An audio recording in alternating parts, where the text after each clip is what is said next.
13, 14, 15 వచనాలు.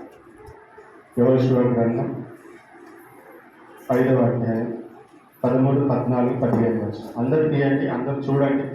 ఎందుకంటే ఆ ప్యాసేజ్లోనే మనం ఉంటాం కాబట్టి ప్రతి వర్డ్ ఇంపార్టెంట్. మీరు గమనించండి, దేవుడు మనతో మాట్లాడతారు. యెహోషువ యెరికో ప్రాంతముననున్నప్పుడు అతడు కన్నులెత్తి చూడగా దూసిన కత్తి చేత పట్టుకొని ఉన్న ఒకడు అతని ఎదుట నిలిచి ఉండెను. యెహోషువ అతని యొద్దకు వెళ్ళి, నీవు మా పక్షమునున్న వాడవా, మా విరోధుల పక్షముగా ఉన్నవాడవా అని అడగగా అతడు, కాదు, యెహోవా సేనాధిపతిగా నేను వచ్చి ఉన్నానని. యెహోషువ నేల మట్టుకు సాగిలపడి నమస్కారము చేసి, నా ఏలినవాడు తన దాసునికి సెలవిచ్చినదేమని అడిగాను. అందుకు యెహోవా సేనాధిపతి, నీవు నిలిచి ఉన్న ఈ స్థలము పరిశుద్ధమైనది, నీ పాదరక్షలను నీవు తీసివేయమని యెహోషువతో చెప్పగా యెహోషువ అలాగూ చేశాడు. ఈ యొక్క వాక్య భాగాన్ని చదువుతున్నప్పుడు ఇందులో చాలా విషయాలు మనం నేర్చుకోవాల్సినవి ఉన్నాయి. యెహోషువ అనే మాటకు అర్థం సేవియర్ అని, లేదా సేవియర్ రక్షించువాడు. యెహోషువ ఒక నాయకుడు. మోషే తర్వాత నాయకత్వ బాధ్యతలు ఎవరికి అప్పగించబడ్డాయి? యెహోషువకు అప్పగించబడ్డాయి. యెహోషువ జీవితంలో ఒక ప్రాముఖ్యమైనటువంటి ఘట్టం, లేదా తన యొక్క ప్రయాణం ప్రారంభమైనటువంటి సందర్భంలో, అంటే స్టార్టింగ్లోనే వారు యోర్దాను నది దాటిన తర్వాత దేవుడు వారందరినీ కూడా మీరు సున్నతి చేసుకోలేదు కాబట్టి అందరూ సున్నతి చేసుకోవాలని దేవుడు చెప్తారు. చెప్పిన తర్వాత జరిగినటువంటి సంఘటన. యెహోషువ యెరికో ప్రాంతంలో ఉన్నప్పుడు అనేటువంటి మాట. యెహోషువ ఎక్కడున్నాడు? యెరికో దగ్గర ఉన్నాడు. ఎందుకు యెరికో దగ్గర ఉన్నాడంటే, ఫస్ట్ ఆయన మిషన్, దేవుడు ఆయనకు అప్పగించినటువంటి పనిలో మొదటి అడుగు ఇప్పుడు వేయాల్సినటువంటి సమయము అసలు. మన జీవితంలో మనకి ఏదైనా పని అప్పగించినప్పుడు, మనం ఏదైనా పని ప్రారంభించాలనుకున్నప్పుడు మనకి చాలా కలవరం ఉంది కదా. ఆ పని నేను చేయగలనా, చేయలేనా, నాతో అవుతుందా, నాకు విజయం వస్తుందా, నేను ఓడిపోతానా, తెలిసి ఇలాంటి చాలా ఆలోచనలు మన మధ్యలోనికి వస్తాము. అయితే ఆలోచనలతో మనం ఏమైపోతుంటామంటే, మనల్ని మనమే కొన్నిసార్లు కృంగి తీసుకుంటూ ఉంటాం, లేదా మనల్ని మనమే కొన్నిసార్లు డిగ్రేడ్ చేసుకుంటా ఉంటాం. నాతో నైతుందో కాదు, ఇలాంటి తలంపులు చాలా వస్తూ ఉంటాయి. కానీ ఇక్కడ ఈ లేఖనంలో ఉన్నటువంటి ప్రతి మాట గురించి మనం కొంచెం లోతుగా ఆలోచించినట్లయితే దేవుడు మనకి చాలా విషయాలు తెలియజేస్తూ ఉన్నాడు. అక్కడ ఒక మాట ఉంటుంది చూడండి. ఈ ప్యాసేజ్లో ఒక్కొక్క వర్డ్, ప్రాముఖ్యమైన వర్డ్స్ మాత్రమే ఈరోజు మనము చూస్తాం. అతడు కన్నులెత్తి చూడగా అనేటువంటి మాట, he lifted up his eyes. ఆయన ఏం చేస్తున్నట్ట? కన్నులెత్తి చూస్తుంది. మన జీవితంలో మనం నేర్చుకోవాల్సిన విషయం ఏంటంటే, మనకు దేవుడు ఏదైనా పని అప్పగించినప్పుడు మనం కన్నులెత్తి ఒకసారి పైకి చూడాలి. కన్నులెత్తి పైకి చూసినప్పుడు అక్కడ దేవుని యొక్క సన్నిధి ఉంటుంది, దేవుని యొక్క ప్రసన్నత మనము చూడగలం. విచిత్రం ఏంటంటే, మనం కన్నులు ఎత్తము, మనం పైకి చూడము. మనం ఎప్పుడు కన్నులు ఎట్టుంటే కిందికి వెళ్తే, ఫోన్ ఉంటే ఇంకా కిందికి ఉంటుంది. అవును, మన కన్నులు ఎప్పుడు కిందనే. కానీ దేవుడు ఏం చెప్తున్నాడు? మీరు కన్నులు ఎత్తి చూడండి. దాని అర్థం ఏంటంటే, మీరు దృష్టి పెట్టండి. కొంచెం యేసు శిష్యులతో అంటాడు, మీరు కన్నులు ఎత్తి ఏం చూడమని, ఆ పంట, ఆ పొలాన్ని మీరు చూడండి. చూస్తే మీకు అర్థమవుతుంది ఎంత వారు రెడీగా ఉన్నారు సువార్త వినడానికి కదా. కాబట్టి మనం కన్నులెత్తి చూడడం, ప్రభు వైపు చూడడం మనము అలవాటు చేసుకోవాలి. ఏ పని ఇచ్చినా సరే, ఏ మిషన్ ఇచ్చినా సరే, మనం కన్నులెత్తి చూసినప్పుడు అక్కడ నుండి ఖచ్చితంగా ఏదో ఒక సమాధానము వస్తుంది. మీరు గుర్తుపెట్టుకోండి, యెహోషువ తన యొక్క మిషన్ని ఆరంభించడానికి, లేదా బాధ్యతలు ఆయన పొందుకున్న తర్వాత దేవుడు ఆయనకి ఇచ్చినటువంటి వాగ్దానం ఏంటి తెలుసా? నీవు నిబ్బరం కలిగి ధైర్యంగా ఉండును, నేను నీతో కూడా ఉంటాను, నేను నిన్ను విడువను. అర్థమైంది? నిజంగా మన జీవితంలో కూడా దేవుడు మనకి ఇచ్చినటువంటి గొప్ప వాగ్దానం ఏంటి తెలుసా? నేను మిమ్మల్ని ఎప్పుడు కూడా విడిచిపెట్టను. అర్థమవుతుందా? నేను ఎప్పుడు మీతో కూడా ఉంటాను అనేటువంటి. కానీ మనకుండేటువంటి పరిస్థితులను బట్టి వాటిని మనము మర్చిపోతాము.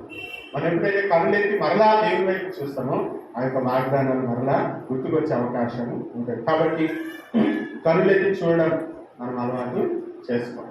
అవును, కనులెత్తి చూడగా అక్కడ ఆయనకి ఏం కనిపించిందంటే తెలుసా, దూసిన కత్తి చేత పట్టుకొని ఒకడు అతని ఎదుట నిలిచి ఉంటాడు. ఆయన ఎదుట ఎవరు నిలిచినాడట?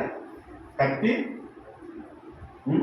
దూసిన కత్తి అని మనం దూసిన కత్తి అంటే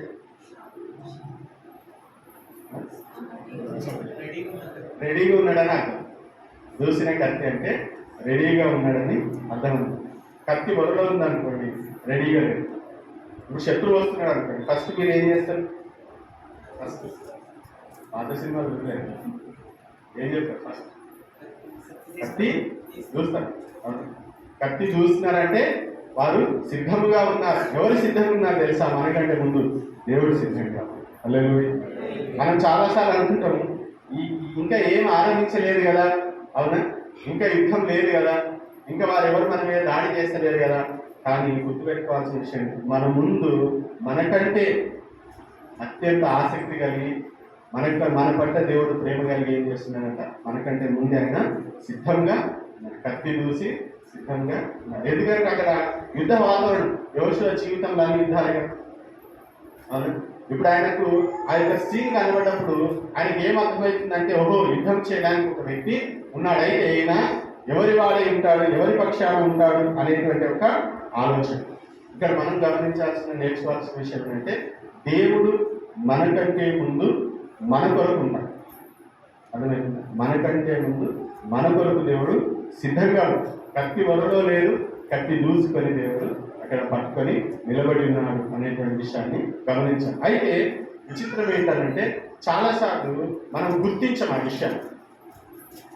అర్థమైంది? ఆయన మన కొరకే ఉన్నాడనే విషయాన్ని మనము గుర్తించాం. యెహోషువ ఏమంటున్నాడు తెలుసా? నువ్వు మా పక్షంలో ఉన్నవాడవా, విరోధుల పక్షంలో ఉన్నవాడవా? ఇప్పుడు రెండే పార్టీస్ కదా. అయితే శత్రువులు లేదా మేము గుర్తించినప్పుడు ఇట్లాంటివి మాట్లాడుతున్నాము. దేవుడు మర్చిపోతాడు, మీరు నేను కాదు, దేవుడు కూడా ఉన్నాడు. అర్థమైందా? దేవుడు అనేది థర్డ్ పార్టీ ఉంది, అసలైన మెయిన్ పార్టీ అదే అనేటువంటి విషయాన్ని మనము మర్చిపోతాం. ఆయన ఏమడుగుతున్నాడు? మీరు విరోధుల పక్షంగా ఉన్నావా, మా పక్షంగా ఉన్నావా అని అడుగుతున్నాడు. ఎందుకనంటే మా పక్షంగా అంటే మనకు ధైర్యము, విరోధుల పక్షంగా ఉన్నారంటే మనం వారితో కొంచెము ప్రమాదం. అర్థమైంది? అంటే చాలాసార్లు మన ఎదుట దేవుడున్నా, దేవుడు సిద్ధంగా ఉన్నా, మన పక్షానే ఉన్నా కొన్నిసార్లు మనము గుర్తించాం. బాధకరమైన విషయం. కనబడతా ఉంటాం, గించుకుంటాం, ఏమైంది ఏంటి. దేవుడు అక్కడ ఉన్నాడని ఫస్ట్ మనము గుర్తించాలి. అప్పుడు ఆయన ఇచ్చిన మాట ఏంటి తెలుసా? నేను ఎవరి పక్షాన నేను యెహోవా సేనాధిపతిగా వచ్చినాను అనగానే, అంటే మనము దేవుని పక్షం అయిపోవాలి. అర్థమవుతుంది? మనం ఎవరి పక్షం? దేవుని పక్షం. మనం ఎప్పుడు కూడా దేవునితో పెట్టుకొని ఉంటే, దేవునితోనే మనం నడిస్తే, దేవునితో మనము నడవడానికి మనం ఇష్టపడితే మన జీవితాలు అద్భుతాలు ఉంటాయి. ఎప్పుడైతే ఆయన నేను దేవుని సేనాధిపతిగా ఉన్నాను అని చెప్పిన వెంటనే, అంటే తను తాను ప్రత్యక్షపరుచుకున్నప్పుడు యెహోషువ ఒక నాయకుడు, ఆయన ఏం చేస్తున్నాడు తెలుసా? మొట్టమొదటి పని, యెహోషువ నేల మట్టుకు సాగిలపడి నమస్కారం చేసి, దేవుడు తను తాను మనకు ప్రత్యక్షపరిచినప్పుడు మనం చేయాల్సిన మొట్టమొదటి పని ఏంటి తెలుసా? ఏం చేయాలి? సాగిలపడ. ఏం చేయాలి? సాగిలపడ. ఇంగ్లీష్లో మంచిగా ఉంటుంది. ఏముంటుందంటే, ఆయన fell on his face to the earth and worship అని. ఆయన సాగిలపడి ఏం చేసినంట? ఆయనని ఆరాధించి. నిజంగా దేవుణ్ణి ఎరిగి కూడా ఆరాధిస్తలేరు చాలా మంది. దేవుడు ఎవరో తెలిసి కూడా చాలా మంది ఆరాధిస్తారు. ఆయన పరాక్రమం తెలిసి ఆయన ఆరాధిస్తలేరు. ఆయన మన పక్షాన్ని ఉన్నాడని తెలిసి కూడా ఆరాధిస్తారు. సాగిల పడడం అంటే సాష్టాంగా పడడం. ఫెలోని స్టేస్ అంటే సాష్టాంగా పడడం. ఆయన ఒక నాయకుడు, కదా. అన్ని లక్షల మందికి ఆయన నాయకుడు. కానీ ఇప్పుడు ఆయన ఏం చేస్తున్నాడు?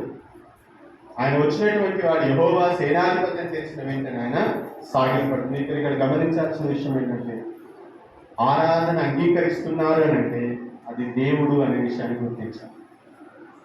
అర్థమవుతుందా? ఆరాధనను అంగీకరిస్తున్నారంటే అక్కడ ఎవరున్నారు? దేవుడు. దూతలు ఎప్పుడు దేవుని ఆరాధన అంగీకరించారు. పౌలు, శీల కానీ, పేతురు కానీ ఆయా సందర్భాల్లో వారు అనే కాలు మొక్కడం ఇట్లాంటివి చేసినప్పుడు వాళ్ళు ఏమంటారు? మేము మీలాంటి మనుషులని. అర్థమవుతుంది. దేవుని దూతలు ఎప్పుడు వర్షిప్ని యాక్సెప్ట్ అవాయిడ్ చేస్తారు. కానీ ఇక్కడ ఆయన ఆరాధిస్తున్నారు, ఆరాధనను అంగీకరిస్తున్నారంటే అక్కడ ఎవరు ఉన్నారు? దేవుడు ఉన్నాడు అనే విషయాన్ని మనము గమనించాలి. కాబట్టి దేవుడు ఎవరో మనకి తెలిసిన తర్వాత నిజంగా మనం దేవుని ఆరాధిస్తున్నామా? నిజంగా దేవుని ఎదుట మనం సాగిల పడుతున్నామా? మీరు ఆలోచన చేయండి. ఆయన ఎంత మనకు తెలిస్తే అంతగా మనం దేవుణ్ణి ఆరాధించడానికి ఆస్కారం. ఎవరు ఆరాధన చేయలేరనంటే దేవుడు ఎవరో తెలియని వారు ఆరాధన చేయాలి. ఆరాధించాలంటే దేవుడు ఎవరో మనకి తెలియదు. కాబట్టి యెహోషువకు ఆయన ఎవరు అనేటువంటి విషయాన్ని తాను ప్రత్యక్షపరుచుకున్నప్పుడు వెంటనే యెహోషువ చేస్తున్నటువంటి పని ఆయన సాగిలపడి ఆయనను ఆరాధిస్తుంది. కాబట్టి దేవుడు మనకు ఒక ప్రత్యక్షత, తన గురించినటువంటి విషయం తాను ఎవరో మనకు తెలియజేసినప్పుడు మనం ఆయనను ఆరాధించకుండా ఉండడానికి వీలేదు. ఆరాధన అద్భుతాలు చేస్తున్నప్పుడు ఆరాధన ఆశీర్వాదంలోకి నడిపిస్తుంది. మన జీవితంలో అద్భుతాలు, ఆశీర్వాదాలు ఎందుకు లేదంటే మన జీవితంలో ఆరాధన ఉండదు, దేవుడిని ఘనపరచడం ఉండదు, దేవుడిని హెచ్చించడం ఉండదు. ప్రార్థన చేయగలిగ మనం దేవుడిని ఆరాధిస్తున్నాం, ఎంతగా దేవుడిని మనం ఘనపరుస్తున్నాం. పరలోకంలో దేవుడి మనం అంత గొప్పగా ఉండడానికి కారణం ఏంటంటే అక్కడ ఆరాధన జరుగుతుంది. నీకు మరి నీ జీవితంలో ఆరాధన జరుగుతుంది. మీరెంతసేపు దేవుడిని ఆరాధిస్తున్నారు? మీ వ్యక్తిగతం ఎప్పుడైనా కేవలం నేను ఆరాధించడానికి వచ్చిన ప్రభావ నీ మహిమను చూడాలనుకుంటున్నాను మనం ఎప్పుడైనా దేవుడిని ఆరాధించి ఆలోచన దేవుడు మన ఆరాధనని స్వీకరిస్తాడు. మనం ఆరాధించాలని దేవుడు కోరుకు. ఎందుకంటే ఆరాధన జరిగినప్పుడు దేవుని యొక్క ప్రసన్నతను మనము నడుస్తాం, దేవుని మహిమను మనం చూస్తాం. మీరు వ్యక్తిగతంగా కావచ్చు, సంఘంగా ఇక్కడ వచ్చి మీరు ఆరాధన చేస్తున్నా కానీ దేవుని వెలుగు, దేవుని మహిమను మనము అనుభవించాం. ఆరాధన చేయకపోతే మనము వేసేస్తాం. మన దేవుడు ఏర్పాటు చేసుకుంది ఆయనని ఆరాధించిన పర్వతంలో ఏముంటుంది? ఆరాధన, ప్రార్థన ఉంటుంది. ఏ ప్రార్థన చేస్తే దేవుడే మనతో ఉంది కదా. అక్కడ ఏముంటుంది? ఆయన యొక్క మహిమను బట్టి ఆయనను ఘనపరచడం, తన ప్రత్యక్షతను బట్టి ఆయనను పూజించడం. కాబట్టి ఇక్కడ ఉన్నప్పుడే మనం ఏం చేయాలి? ఆయనను ఆరాధించడం మనము అలవాటు చేసుకోవాలి. మీ వ్యక్తిగత జీవితంలో కూడా ఆరాధించడము మీరు అలవాటు చేసుకోవాలి. దేవుడు తాను ప్రత్యక్షపరచుకున్నప్పుడు, దేవుడు తన కార్యాలు మన జీవితంలో చేస్తున్నప్పుడు ఆయనను మనము ఆరాధించాలి. సాగిలపై నమస్కారం చేసి యెహోషువ మొట్టమొదట అడుగుతున్నటువంటి ఒక మాట ఏం తెలుసా?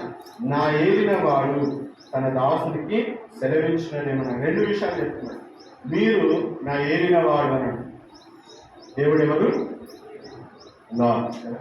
మనల్ని ఎవరు ఏలుతున్నారు? దేవుడేనా ఏలేవాడు? నిజం చెప్పు. God is my Lord says to his son. రెండు మాట, నా ఏలిన వాడు అంటున్నాడు.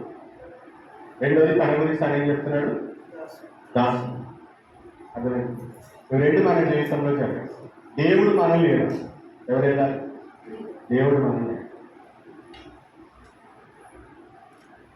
మన జీవితంలో చాలా ఈవెంట్స్ ఉంటాయి. మనం ఎవరెవరో వెళ్తాము కాదు, అట్లుండదు. నువ్వు యేసుక్రీస్తుని ప్రభువుగా అంగీకరించిన తర్వాత ఆయనే ఏడాలి. ఆయన ఏది చెప్తే అనే మన జీవితంలో జరగాలి. ఇంకా వేరే దానికి అవకాశము లేదు, అవకాశం ఇవ్వద్దు.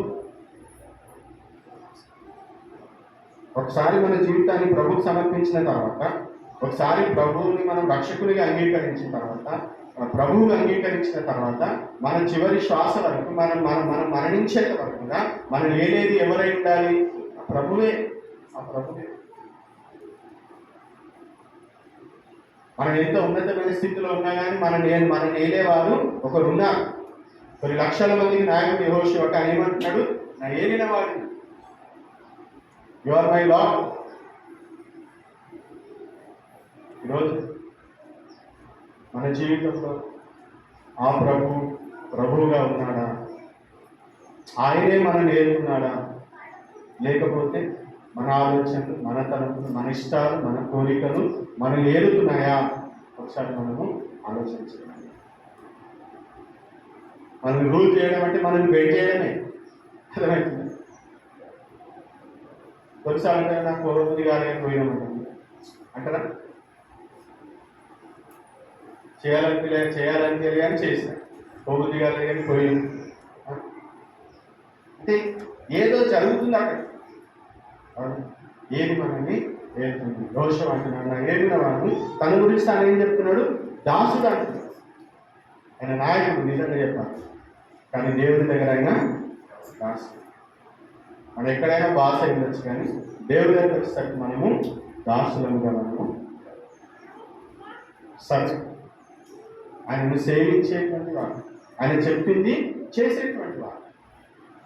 ఈరోజు పౌలు గురించి మనం ఆలోచన, పౌలు అసలు ఎన్ని సంఘాలు పెట్టి ఎంతమంది నాయకులను సిద్ధపరిచిన, ఆయన తన గురించి తను రాస్తున్నప్పుడు ఏం చెప్తుంటాడు? నేను యేసుక్రీస్తు దాసుడని అంట. నేను సర్వెంట్. ఒక మాట చెప్పాలంటే కరెక్ట్ వర్డ్, నేను ఆయన బానిసను. నిజంగా మనం దేవుని దాసులముగా మనం ఉంటున్నామా? దేవునినే సేవిస్తున్నామా? లేదా దేవుని కాక ఇంకేదాన్నైనా ఇంకెవరినైనా మనము సేవిస్తున్నామా? ఆలోచన చేయండి. దేవుడు మనల్ని ఏర్పాటు చేస్తుంది ఆయనను సేవించడానికి. అర్థమైంది? ఆయన పని చేయ.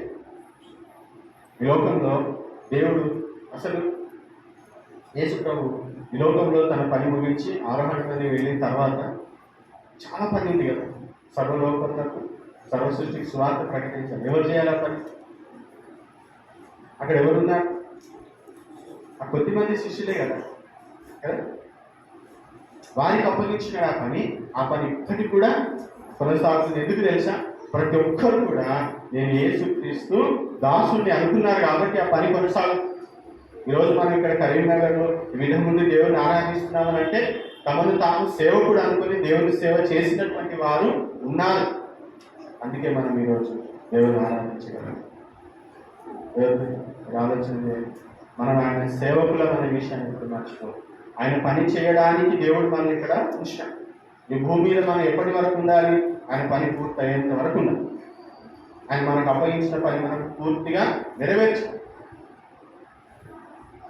ఎప్పుడు ప్రాణం పోతుందో తెలియదు, ఎప్పుడు దేవుడు వస్తాడో తెలియదు అని అంటే అది దేవుని వశంలో ఉంది. దేవుని ఒక చేతిలో ఉండేటువంటి వాటి గురించి దేవుడు ఏమి మనం లెక్క అడిగాడు. కానీ మీ చేతిలో ఉన్న విషయంలో మీరేం చేస్తున్నారు? అర్థమైంది? మీరు చేయగలిగిన వాటి విషయంలో మీరేం చేస్తున్నారు? సడన్గా పోయినా ఉంటాం, ఏం చేస్తాం? మన చేతుల్లో లేదు.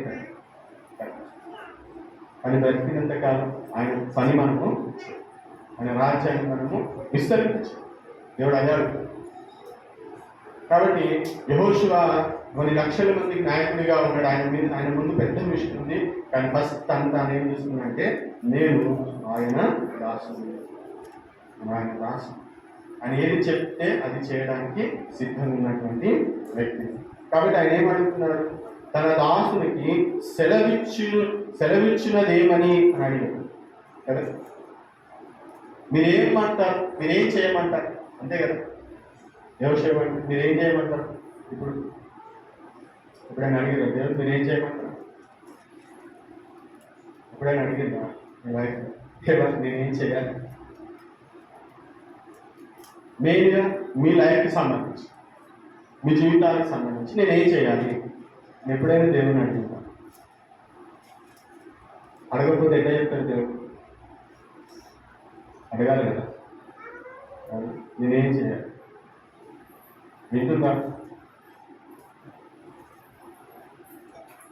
మీరు దేవునిని ఎడతెగక అడగాల్సినటువంటి ప్రశ్న ఏంటంటే నేనేమి చేయాలి? ఇప్పుడు నా జీవితంలో నేనేం చేయాలి?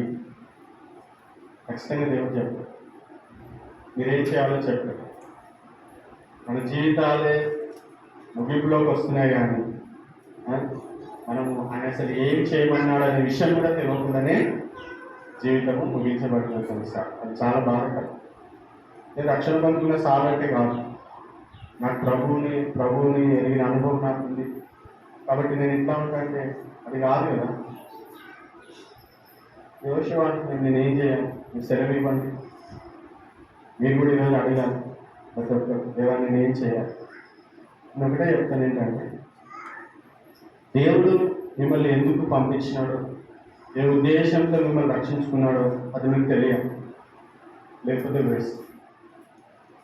మీరు అడగాలి, దేవా నేనేం చేయాలి. మీ జీవితం విషయంలో అడగాలి, మీ అనుదిన జీవితం విషయంలో కూడా అడగాలి. ప్రతిరోజు కూడా ఉదయాన్నే లేచిన వెంటనే ప్రభా ఈరోజు నేను ఏం చేయాలి దేవుడి కోసం. అదే ఎప్పుడైతే అలా అడుగుతామో దేవుడు మాట్లాడు. మనం అడుగుతలేదు, దేవుడు మాట్లాడు. ఓకే, నేను అడిగినప్పుడు దేవుడు చెప్తున్నటువంటి 2 మాటలు చూడండి. నీవు నిలిచిన ఈ స్థలము పరిశుద్ధమైనది. ఏమంటున్నాడు? నీవు నిలిచిన ఈ స్థలము పరిశుద్ధమైనది. నువ్వు ఎక్కడున్నావో ఫస్ట్ నువ్వు గ్రహించు. దేవుని కనపరచడం నేర్చుకో. అర్థమవుతుంది. అంటే ఆయన ఎక్కడున్నాడు? ఆయన మామూలు ఉన్న స్థలంలో ఉన్నాడు కదా, కానీ అక్కడ దేవుడు ఉన్నాడు. దేవుడున్న ఏ స్థలమైనా పరిశుద్ధమైన. అర్థమవుతుంది. అక్కడ పరిశుద్ధమైన స్థలం, ఇక్కడ పరిశుద్ధమైన స్థలం అట్లాంటివి ఏం లేవు. అర్థమైతే యెరూషలేము మెదక్ లాంటి చేయకండి దయచేసి. యెరూషలేము పోదాం, ఇజ్రాయెల్ దేశం పోదాం, మెదక్ పోదాం, ఇట్లాంటి చేయకండి. దేవుడు ఎక్కడ ఉంటే అక్కడే పరిశుద్ధమైన స్థలం. కాబట్టి దేవుడు ఏం చెప్తున్నాడంటే, నువ్వు నిలిచినటువంటి స్థలం చాలా పరిశుద్ధమైన. ఎందుకు తెలుసా? ఇక్కడ దేవుడు ఉన్నాడు.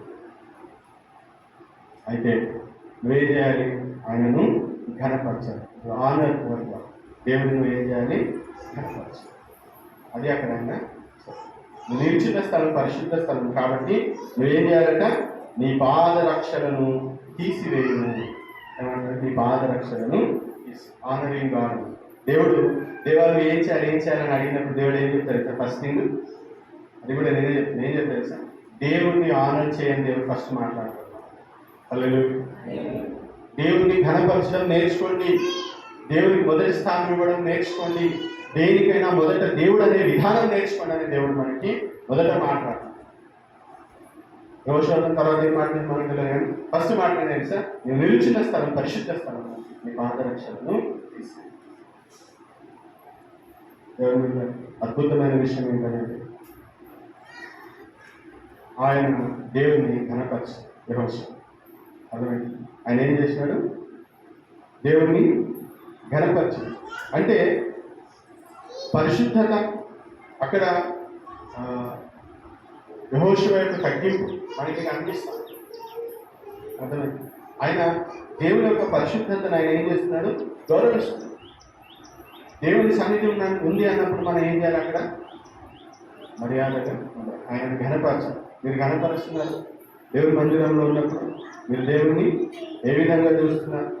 దేవునికి ఇవ్వాల్సినటువంటి ఆ ఆధిక్యత, ఆ ఘనత మనం ఇస్తున్నాము, ఆ రెస్పెక్ట్ మనం ఇస్తున్నాము. ఆలోచన చేయాలి. ఫస్ట్ దేవుడు మన నుండి ఆశించేది, దేవుడు ఫస్ట్ మనకి చేయమని చెప్పేది ఏం తెలుసా? ఆయనను ఘనపరచు. ఆయనను ఘనపరచు. రెండో దేవుడు మనకి ఏం చెప్తే తెలుసా? మనల్ని మనం తగ్గించుకోవడం. హంబ్లీ అంటే మనల్ని మనం తగ్గించుకోవడం మనము అలవాటు చేస్తాం. యెహోషువ ఏం చేస్తున్నాడు? ఆయన ఆ విధంగా చెప్పిన వెంటనే యెహోషువ అలాగూ చేస్తారా మీరు? యెహోషువకి దేవుడు చెప్పినాడు, చెప్పులు తీసేసేయమని. దేవుడు నీకు కూడా ఏమని చెప్పొచ్చు? ఫలానా తీసేయమని. తీసేస్తారు. ఇఫ్ యు ఆనర్ గాడ్, దేవుడిని ఘనపరచాలంటే అది తీసేయండి. తీసేస్తారు. ఆలోచిస్తాడు. తీసేస్తానని గట్టి చెప్తలేదు. చూసుకుంటారు. దేవుడు ఏదైనా తీసేయమంటే తీసేయడు. దీని ద్వారా నువ్వు దేవునికి ఘనత వస్తలేదు, దీని ద్వారా దేవునికి అవమానం కలుగుతుంది, దాన్ని తీసేయండి. ఏదైనా పర్వాలేదు, ఎవరైనా పర్వాలేదు. అర్థమవుతుంది. ఇది నీకు నాకు మధ్యలో డిస్టర్బెన్స్ ఉందంటే తీసేయండి. ఒక బైబిల్ స్కాలర్ ఏమంటాడంటే ఎందుకు పాదరక్షలు తీసేయమన్నాడంటే ఆ భూమికి మోసే కాలికి లేదా యెహోషువ కాలికి మధ్యలో చెప్పున తీసేసి నీకు నాకు మధ్యలో ఏముండొద్దు అని అన్నాడు. అదే నీకు నాకు మధ్యలో ఏముండదు గ్యాప్. నేను ఇక్కడ ఉన్నా, నువ్వు ఎలా నేను ఎలా ఉన్నానంటే యెహోషువ అట్లా చేసినాడు. యెహోషువ జీవితంలో అన్ని విజయాలు ఒక్క హాయి పట్టణం తప్ప. అదే దేవుడు మన జీవితాల్లో విజయాలు ఇవ్వడానికి మనల్ని నడిపించడానికి మనకంటే ముందు దేవుడు సిద్ధంగా ఉన్నాడు. ఆయనను గుర్తించండి. అర్థమైంది. ఆయన మన పక్షానే ఉన్నాడు, మన కోసం వచ్చిన విషయాన్ని మనము గ్రహించండి. ఆయన నా ఏలిన వాడనేటువంటి విషయాన్ని మనము ఒప్పుకోవాలి. మనం ఆయన దాసులమైన విషయాన్ని గుర్తు చేసుకోవాలి. మీరు నిలిచినటువంటి స్థలము పరిశుద్ధమైన స్థలం అని చెప్పినప్పుడు ఆనర్ చేయండి. దేవుడిని నీ జీవితంలో నువ్వు ఎంతగా ఘనపరుస్తావో దేవుడు అంతగా నీకు హెచ్చిస్తాడు.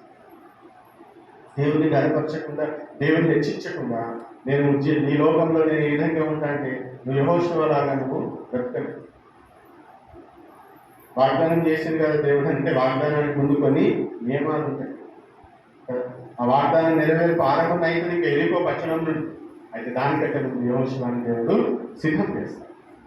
ఈరోజు దేవుడు మనల్ని కూడా సిద్ధపరుస్తాము. మన ముందున్న జీవితం, మన ముందున్న దినాల కొరకు దేవుడు మనల్ని సిద్ధపరుస్తాము. మనం ఒకే గుర్తించాలి, దేవుడు మన పక్షాన్ని మనకంటే ముందుంటాడు.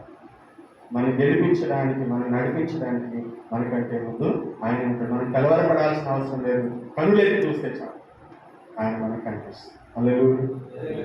కాబట్టి ఒకటే మనం అడగాలి, దేవాను వాగ్దానం చేసినావు, మీరు మాతో ఉండండి, మీరు మాతో ఉండండి. మీరు ఏది చెప్తే అది మేము చేయడానికి సిద్ధం. పాదరక్షలు తీసేయమంటావా?